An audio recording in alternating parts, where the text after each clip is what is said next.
올여름은 산업화 이후 가장 더웠다. 유엔 사무총장의 말이었죠. 그래서 지구 온난화 시대가 아니라 지구 장렬화 시대다. 지구 열대화 시대다. 그랬는데요. 전 세계 곳곳에 온도가 그만큼 뜨거웠다는 얘기죠. 그럼 우리나라는? 특히 수도권은 어땠을까요? 올 여름이 남긴 기후 기록을 살펴봅니다. 수도권 기상청 송근용 기후 서비스 과장님 나오셨습니다. 안녕하세요. 안녕하세요. 예, 그 과장님 우선은 기후 서비스과 이러니까 애프터 서비스 뭐 여러 가지가 있잖아요. 문자 서비스. 수도권 기상청에 이런 기후 서비스과라는 게 있구나 하는 걸 처음 알았는데요. 구체적으로 어떤 일을 하는 곳일까요? 네, 우선 그 기상청은 전반적으로 지금 대전에 위치해서 모든 전국의 국가 단위의 계획을 짜고 예보, 관측, 그 기후 업무를 수행을 하고 있고요. 네. 각 지방 지역에는 지방청들이 있고 저희 수도권에는 서울, 경기, 인천을 관장하는 수도권 기상청이 있습니다. 네. 수도권 기상청에도 예보, 관측, 기후 업무가 있고요. 기후 서비스, 그러니까 서비스라는 말 자체를 언제 누가 붙였는지는 아직 제가 잘 모르겠지만 아직 밝혀지지 않았으니까. 네, 제 생각에는 우선 시민들한테 서비스한다는 그런 정신이 좀 있는 것 같습니다. 네. 그래서 수도권 지역의 기후 정보를 생산하고 보급하는 업무를 하고 있고요. 그리고 수도권 지자체에 대한 기후변화 적응 대책 지원 업무를 하고 있습니다. 네. 또한 저희가 지역 시민들의 기후변화 이해 확산과 교육 업무를 하고 있고 관련된 필요한 기술 개발을 지원을 하고 있습니다. 네. 마지막으로는 이제 시민들께서 기후변화 적응에 잘 적응할 수 있도록 저희가 직원들 포함해서 모두 불철주야 노력을 하고 있습니다. 말씀을 들어보면 다른 과는 할 일이 없을 것 같습니다. 기후 서비스과에서 거의 다 하는 것 같은 느낌인데 저희가 느끼는 거니까 시민들이 느낄 수 있는 일은 그러면 저희 막 문자로 어디 대피해라 뭐 날씨가 어떻다고 오는 게 기후 서비스과에서 보내는 문자인가요? 기상청 문자 가끔 오면? 이게 기상하고 기후의 차이인데요. 아 맞다. 네, 그렇네요. 그러니까 예보와 예. 관측은 우선 그 기상, 그러니까 그렇네요. 현재의 날씨, 이 단기간의 날씨를 예측하고 알리는 그런 업무를 하고 있고요. 저희 기후는 이제 다음 달이거나 아니면 계절, 네. 100년 뒤 부분을 100년 저희가 준비를 하고 있습니다. 아, 네. 청취자분들도 이게 헷갈리는 분들이 계셨겠죠. 전 이거 매일 공부하면서도 또 헷갈렸습니다. 기상과 기후가 다르다. 맞습니다. 일기예보가 아니다. 기후 서비스과에서 하는 건 장기적 안목에서 기후의 변화를 예측하고 대응하는 거다.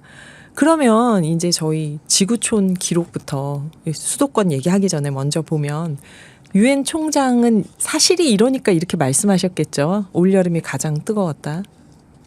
네, 우선 그 언론에도 잘 나왔듯이 그 안토니 구테르스 사무총장께서 글로벌 워밍, 그러니까 지구 온난화는 이제 끝났다. 이제 지구는 끓고 있다. 네. 그래서 글로벌 보일링이라고 지금 선언을 하셨죠. 네.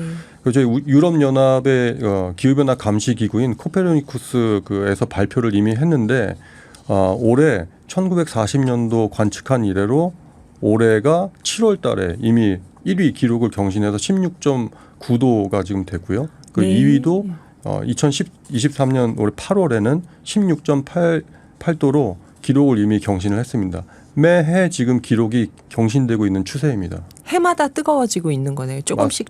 맞습니다. 네. 우리나라는 올여름 우리도 그렇게 더 더워졌나요?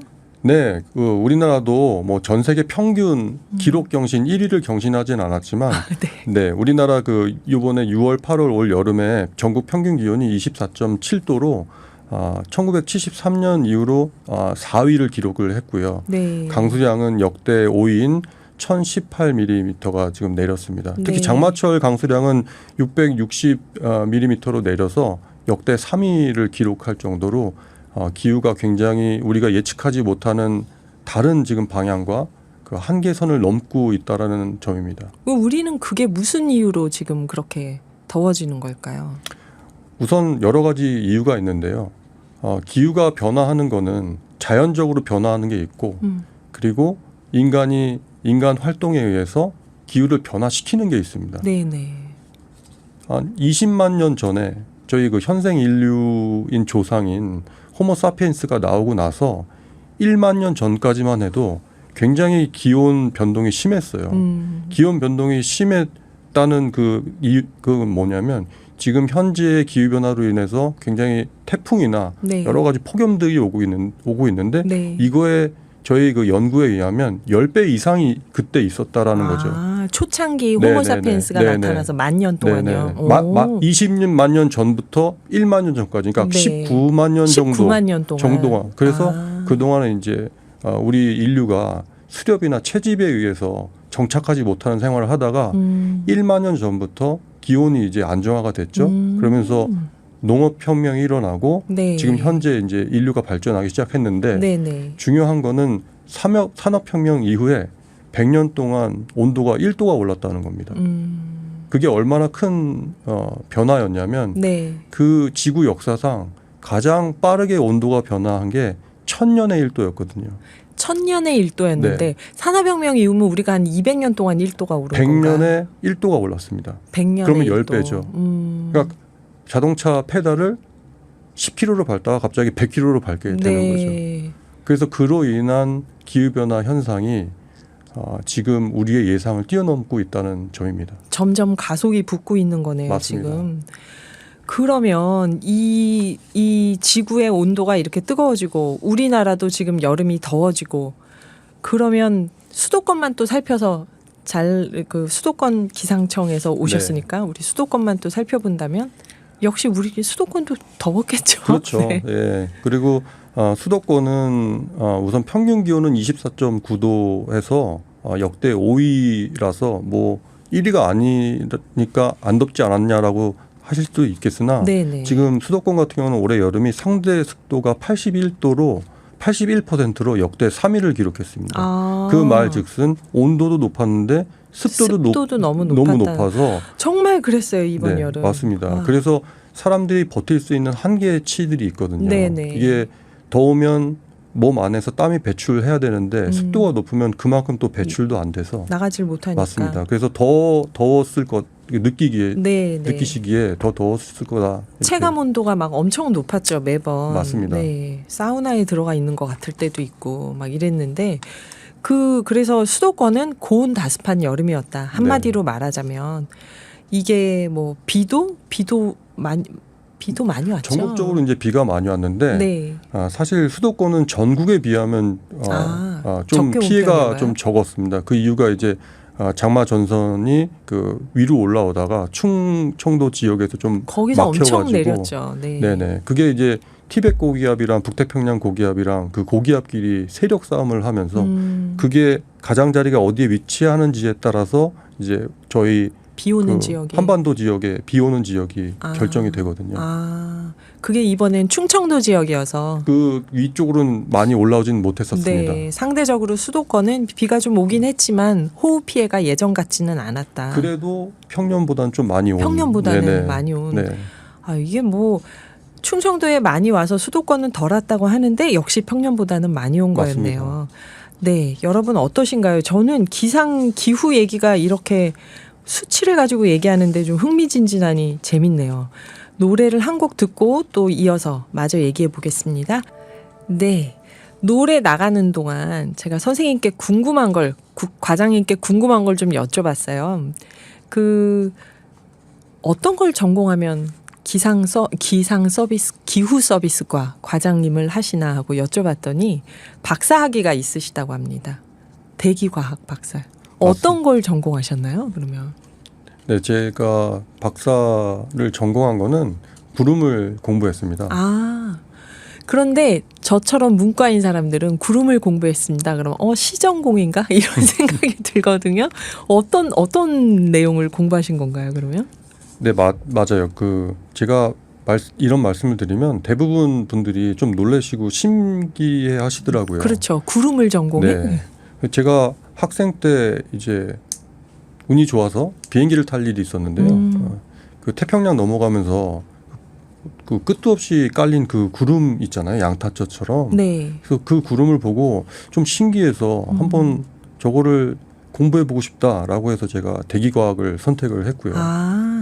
또 국내 대기과학 학교가 그렇게 많진 않아서 뭐 경쟁력이 있겠다 이런 좀 생각도 좀 있었고요. 전문가가 적으니까 내가 틈새를 비집고 1인자가 돼버리라. 맞습니다. 제가 그 전공한 구름이 네. 그 학명으로는 이게 스트라토큐뮬러스 클라우드라고 층저군이라고 하고요.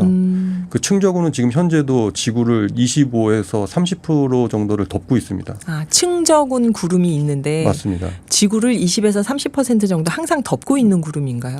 그래서 구름이 있으면 그 아래 이제 그늘이 있잖아요. 네. 그래서 그 구름이 없다면 지금보다 지구가 더 뜨거워졌겠죠. 그렇죠. 바로 햇빛이 오겠네요. 네. 그래서 그 구름이 지구 온난화에 어떤 역할을 하는지 물리적으로 네. 뭐 그리고 관측 자료를 가지고 박사학위를 좀 공부를 했었습니다. 네. 그래서 지금 이 기후위기 시대에 지구온난화, 열대화 과정을 보시면서 전공과 관련해서 여러 가지 생각이 많이 드실 것 같은데요. 우선 그걸 한번 여쭤볼게요. 이번에 이제 올 여름에 막 뭐 엘니뇨 현상 때문에 여러 가지 얘기가 있었고 바다도 뜨겁고 땅도 뜨겁고 하늘도 뜨겁고 다 뜨겁다고 막 물도 뜨겁고 이게 지금 어떤 현상이었나요? 이번 여름에서 보여줬던 기후 현상을 어떻게 얘기할 수 있을까요? 네, 그 1900년도, 1990년 뭐 그때만 해도 사실 기후 변화라는 개념이 있지를 않았었습니다. 아, 네. 예, 그리고 이제 2000년 되면서부터 좀 중요해지기 시작했는데요. 그러면서 저희한테 알려지기 시작한 게 이제 엘니뇨, 라니냐라는 게 있죠. 그래서 올해가 엘니뇨의 시작 연도라고 지금 되어 있고요. 네. 그 엘니뇨가 이제 시작이 되면 그 동태평양의 수온이 2, 3도가 이제 올라가게 되고 수온이 2, 3도가 올라가요. 맞습니다. 2, 3도가 올라가고 그리고 그로 인해서 전 지구 평균 기온이 0.1에서 0.2도 정도 올라간다라고 이제 연구 결과가 있습니다. 네. 근데 0.1도라고 하면 사실 그렇게 큰 온도가 아니라고 생각하실 수도 있는데요. 네. 그게 산업혁명 이후 저희 100년 동안 1도가 지금 상승을 했는데 네. 그에 이제 10%가 올라가는 거라서 이게 수치상으로 보면 굉장히 큰 온도가 되겠죠. 두어 달 만에 그렇게 올라가는 건가요? 그 엘니뇨 기간 동안. 기간 동안. 아우, 그럼 굉장히 많이 올라가는 거네요. 짧은 기간 동안. 0.1도면 굉장히 많이 올라가는 거죠. 네. 이제 평균이 0.1이니까요. 근데 지금 우리 한반도에 사는 우리 국민들 같은 경우에는 계절 변화에 따라서 온도가 40에서 50도 정도 차이를 극복하면서 지금 사시잖아요. 네, 그렇죠. 사실 맞아요. 하루에도 뭐 20도를 극복하시니까요. 맞아요. 그래서 1도 정도면 내가 뭐 언제든지 극복할 온도 아니겠는가라고 네, 생각할 별거 아니다. 네, 그럴 수 있는데 기후가 이제 평균적으로 그러니까 이 변동이 거의 없는 네. 캘리포니아라든가 열대 지역 같은 경우에는 그 1도로 인해서 굉장히 큰 차이를 겪게 되는 거죠. 그러면 이게 이제 저희 또 여름 끝나면서 그런 얘기 많이 하거든요. 가을이 짧다. 금방 겨울이 올 거다. 그래서 여름과 겨울만 긴 이제 시대가 될 거다. 이런 얘기들을 하는데요. 그건 어떻게 보시나요? 네, 그 수치적으로 보면 데이터를 보면 겨울은 지금 여름은 길어지고 있고요. 오히려 겨울은 지금 짧아지고 있습니다. 그리고 봄, 가을은 거의 비슷하고요. 지금 일정을 보면. 네, 잠시만요. 지금 많은 분들이 시민들이 기후 위기를 어디서 느끼냐면 봄, 가을이 짧아지는 데서 느낍니다. 이렇게 얘기를 하는데 선생님께서 과장님께서 보실 때 봄, 가을은 별로 안 변했다는 거죠. 네, 봄, 가을이 변하긴 변했는데 그렇게 여름하고 겨울의 변화만큼 특이하게 변하진 않았는데요. 여름은 굉장히 많이 지금 늘어나고 있고 그쵸, 길어졌어요. 겨울은 기간이 좀 줄어드는 반면에 그 겨울이 굉장히 혹독해지고 있습니다. 겨울이 줄어들고 있나요, 지금? 하도 네. 추우니까 그 생각을 못 했습니다. 그러니까 줄어들면서 강도는 더 세진 맞습니다. 건가요? 그러니까 1910년대의 겨울은 133일이었고요. 네. 최근에 1910년대 같은 경우에는 109일로 줄어들었습니다. 겨울이. 그리고 여름은 1910년대는 90일이었다가 네. 지금 2010년 현재는 123일로 또 늘어났고요. 여름은 정말 많이 늘어났네요. 네. 겨울은 줄어들면서 지금 세지는 거다, 강도가. 네. 그렇구나. 그러면 가을 같은 경우는 특이한 기후 현상? 뭔가 지금 바뀌고 있는 그 사람들이 가을이 짧아졌다, 없어졌다고 느끼는 거는 뭔가 그때의 현상이 바뀌었기 때문에 그렇게 느끼는 것 같거든요. 네. 가을이 기간은 짧아지고 있는데 작년 가을에도 기억을 하시겠지만 늦가을까지 굉장히 더웠습니다. 네, 올해도 네. 사실 지금 맞아요. 9월이 지금 되고 있는데 맞아요. 온도가 좀 높죠. 네, 그래서 네. 그래서 아마 여름이 계속 되고 있지 않나 이렇게 생각들을 하실 것 같습니다. 네. 그렇구나. 가을은 좀 약간 더워진 가을로 기간이 조금 줄긴 했지만 우리가 느끼는 만큼 그렇진 않다. 실제로 줄어든 건 사실은 겨울이다. 그런 얘기를 하셨는데요. 그러면 이제 그것도 궁금해요. 아까 엘니뇨, 라니뇨 얘기를 해주셨는데 이렇게 계속 기온이 올라가면 아침에 뉴스에서 제가 그걸 봤는데 뭐 지구가 예전에는 사실 극지방에도 뜨거웠었다 뭐 이런 얘기들이 나오던데 빙하가 녹고 저희 로고송에서도 북극곰 얘기하고 그러는데요. 과장님께서 보실 때 이 전반적인 기후 위기 시대와 변화 속에서 극지방의 변화나 뭐 엘니뇨, 라니뇨의 관계나 우리가 느끼는 계절의 변화나 이 모든 것을 좀 종합해서 얘기해 주신다면. 그러니까 기후 위기 시대잖아요. 네. 이 기후 위기가 왜 왔는지를 좀 되짚어 보면 기후학 쪽에서는 고기후학이라고 과거의 기후를 또 연구하는 학문이 있습니다. 아, 네. 거기서 봤을 때 현 인류가 호모사피엔스가 20만 년 전에 처음 이제 여기 지구상에 출현을 했고요. 네. 그 이후로 1만 년 전까지는 그 호모사피엔스들은 정착하지 못하고 수렵, 채집 그런 활동을 했어요. 네. 그 이유는 그 온도 자료를 보니까 온도가 굉장히 빠르게 급변하는 추세가 있어서 네. 예를 들어서 농사를 지으려고 해도 어느 정도 그 온도가 이 맞아요. 사이에 들어가 있어야지 하는 거기 때문에 힘들었는데 1만 년 전에 어떤 이유로 뭐 어떤 이유도 있습니다. 있는데 어떤 이유로 온도가 이제 안정화되기 시작했죠. 네. 그러면서 이제 농업혁명이 일어나고 그 이후에 2차, 3차에서 산업혁명이 일어난 후에 산업혁명의 기점으로 해서 100년 동안 1도가 올랐죠. 그러니까 지구상의 온도가. 그래서 역사적으로 지구 역사적으로 봤을 때 가장 크게 온도가 변화한 게 1000년의 1도였어요. 네. 근데 최근에 100년의 1도가 변했으니까 이게 10배로 지금 뭐가 빨라진 거죠. 네. 그래서 우리 인간이 여러 가지 위기들이 있었지만 뭐 흑사병이나 뭐 금융 위기라든가 있었지만 그거를 극복해 나갔었죠. 전쟁이나. 네. 네. 그게 어느 정도 우리 리스크를 해치할 수 있는 영역 안에 들어와 있었으니까. 그렇죠. 우리가 그 관리할 수 있는 리스크였다는 맞습니다. 거죠. 근데 네. 이제는 저희가 관리할 수 없는 영역으로 지금 가고 있는 거죠. 아니, 전 뭔가 대책을 들을 줄 알고 딱 질문을 드렸다가 지금 약간 멘붕이 왔습니다. 관리할 수 없는 영역으로 가고 있다.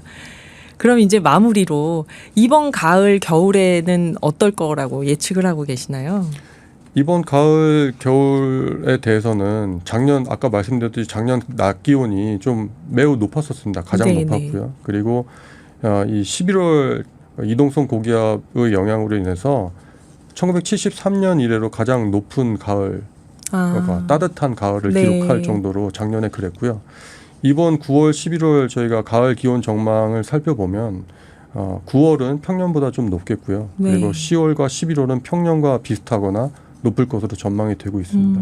그 저희 그 기상청에서는 매월 23일 정도에 네. 그 계절 예측 3개월 전망을 지금 발표를 하고 있어서 네. 시민 여러분께서는 저희가 또 수도권 기상청에서 다시 한번 언론을 통해서 발표를 하지만 그런 보도 자료나 자료를 유의 깊게 보시면 더 좋을 것 같습니다. 네, 이건 기상청 홈페이지에 들어가면 누구나 볼 수 있는 네, 건가요? 그리고 지자체나 언론에도 저희가 배포를 하기 때문에 네. 우리 언론 그 보도를 통해서도 접하실 수 있을 겁니다.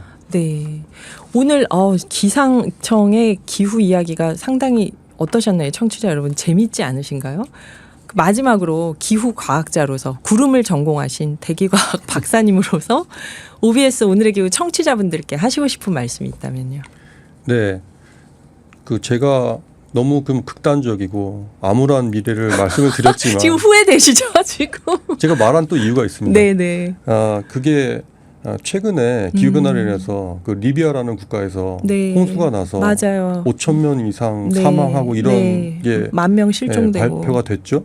근데 리비아에서 또 사망자가 500명이라고 발표가 됐어요. 아, 그 이유는 그 2011년도에 리비아의 그 카다피가 네. 사망하면서 지금 정부가 두 개로 나눠져 있고 거의 네. 무정부 상태로 보시면 될 것 같고요. 네. 이 말씀을 드리는 이유는 기후변화도 모두가 합심해서 노력을 해야 되고 정부의 역할이 있는 건데 정부가 제대로 된 역할을 해야 어느 정도의 위험이 있고 그 어느 만큼의 예산을 투입하고 이런 거에 대해서 정부가 노력을 해야 되거든요. 네. 그래서 우리 기상청도 그렇고 저희 수도권 기상청도 그렇고 그거에 대해서 앞으로도 노력을 할 거고요.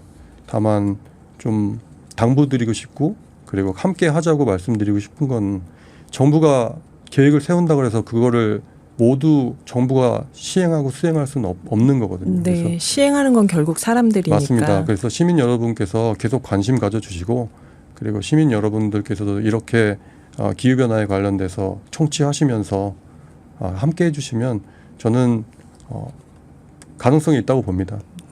네. 암담하지만은 않다 가능성이 있다고 말씀을 해주셨는데요. 감사합니다, 선생님. 네. 지금까지 수도권 기상청 송근용 기후서비스 과장님이셨습니다.